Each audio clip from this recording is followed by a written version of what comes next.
এ জয়ের ধারা থামানোর সাধ্যকার। একটা ম্যাচ জয় আর বাংলার বাঘিনীদের গর্জন জানান দেয় লাল সবুজের আধিপত্যের। এশিয়ান কাপের মূল পর্বে কোয়ালিফাই করে এবার সাফ অনূর্ধ্ব-20 চ্যাম্পিয়নশিপেও দুর্দান্ত শুরু বাংলাদেশের। এশিয়ান কাপের স্কোয়াডে থাকা 8 ফুটবলারকে নিয়ে একাদশ সাজান British coach Peter Butler. Bashundhara Kings অ্যারেনায় ম্যাচের প্রথম মিনিট থেকে আধিপত্য লাল সবুজের। মিনিট গড়াতেই কাঙ্ক্ষিত গোলের দেখা পেয়ে যায় বাংলাদেশ দল। দ্বিতীয় মিনিটে ফ্রি কিক থেকে স্বর্ণা রানীর গোলে লিড নেয় বাটলারের দল। এরপর 7 মিনিটে আরও এক গোল করে লিড দ্বিগুণ করে বাংলাদেশ। মুনকির গোলে 2-0 এগিয়ে যায় দল। এরপর যদিও ব্যবধান বাড়াতে কিছুটা সময় লাগে আফিদার দলের। ম্যাচের 38 মিনিটে লিড বাড়ান সাগরিকা। 3-0 এগিয়ে যায় পিটার বাটলারের দল। যদিও প্রথমার্ধে বেশ কিছু সুযোগ মিস করে লাল সবুজ বাহিনী।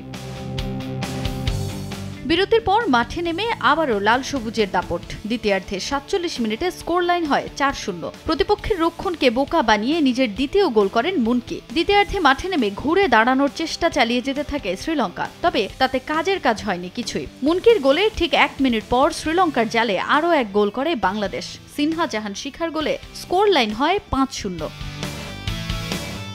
এরপর শুরু হয় সাগরিকা ম্যাজিক। বয়সভিত্তিক দলে ভালো পারফর্ম করা সাগরিকা এ ম্যাচেও করেছেন বাজিমাত। 52 মিনিটে তার গোলে বাংলাদেশ এগিয়ে যায় 6-0 ব্যবধানে। এর মিনিট খানেক পার হতেই আবারও সাগরিকা ঝলক। 57 মিনিটে দারুণ এক শটে বল জালে জড়িয়ে স্কোর লাইন করেন 7-0। হ্যাটট্রিক পূরণ করে উৎসবের আনন্দে ফেটে পড়েন সাগরিকা।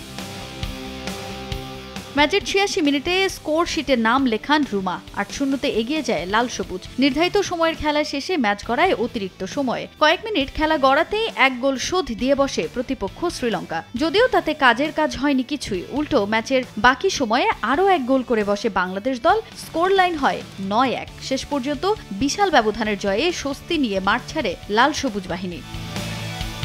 তাজিন খন্দকার, সময় সংবাদ, ঢাকা।